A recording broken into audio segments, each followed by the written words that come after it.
আমি শিৱসাগৰ জিলাৰ ৰচিতনা সন্থাৰ হৈ আপোনালোকক স্বাগতম জনাইছোঁ। এইখন সদৌ অসম ৰচিতনা খেল প্ৰতিযোগিতাৰ 13 সংখ্যক খেল কালি অৰ্থাৎ 28 ডিচেম্বৰ আৰু আজি 29 ডিচেম্বৰ দুদিনীয়াকৈ শিৱসাগৰত ঐতিহাসিক শিৱসাগৰ নগৰৰ মাজমজিয়াত বৰ্ডিং ফিল্ডত এই 13 সংখ্যক সদৌ অসম ৰচিতনা খেল প্ৰতিযোগিতা অনুষ্ঠিত হৈছে।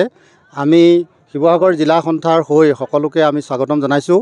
আমি এটা কথা জনাবলৈ পাই সুখী হৈছোঁ যে আমাৰ নিমন্ত্ৰণ ৰক্ষা কৰি এই খেলখনত 22টি দল, মুঠতে 22টি দল, তাৰে 13টা দল হৈছে ল'ৰাৰ দল আৰু 9টা দল হৈছে ছোৱালী দল। কামৰূপ, ওদালগুৰি, এইফালে চৰাইদেউলৈকে আদি কৰি নগাঁও, কাৰ্বি আংলং, ডিমা হাছাও, শিৱসাগৰ, যোৰহাট, গোলাঘাট এনেকৈ প্ৰায় বহুকেইখন দেশৰ বহুকেইখন জিলাৰ প্ৰায় 22টা দলে অংশগ্ৰহণ কৰিছে।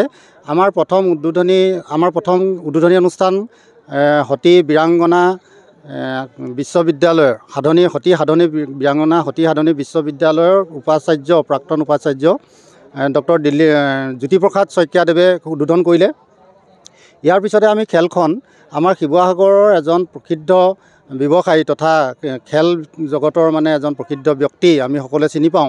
তেওঁক উজনিয়াল সত্ৰৰ সত্ৰাধিকাৰ তথা শিৱসাগৰৰ ইণ্ডাষ্ট্ৰিয়েল আৰ্টৰ সত্ৰাধিকাৰ লক্ষ্মীকান্ত মহন্তদেৱৰ পত্নী, তেখেতৰ ইতিমধ্যে বিয়োগ হৈছে। আমি তেখেতৰ স্মৃতিত এই খেলখন উৎসৰ্গা কৰিছোঁ।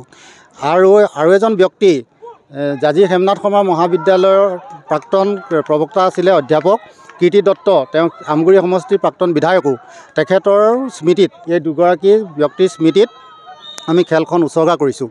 আৰু খেলখনৰ ইতিমধ্যে আপোনালোকে দেখিছে তীব্ৰ উত্তেজনাপূৰ্ণ খুব সুন্দৰ প্ৰতিদ্বন্দ্বিতামূলক খেল অনুষ্ঠিত হৈছে। প্ৰায় 230জনমান খেলুৱৈ ইয়াত অংশগ্ৰহণ কৰি আছে আৰু আমি আশা ৰাখিছোঁ সন্ধিয়া ভাগলৈ চূড়ান্ত খেলসমূহ অনুষ্ঠিত হ'ব।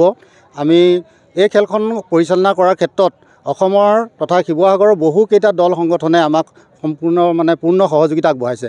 আমি তেখেতসকললৈ এই আপাহতে আন্তৰিক ধন্যবাদ জ্ঞাপন কৰিছোঁ আৰু লগতে সাংবাদিক বন্ধুসকললৈও আপোনালোকলৈ আমি আন্তৰিক ধন্যবাদ জ্ঞাপন কৰিছোঁ।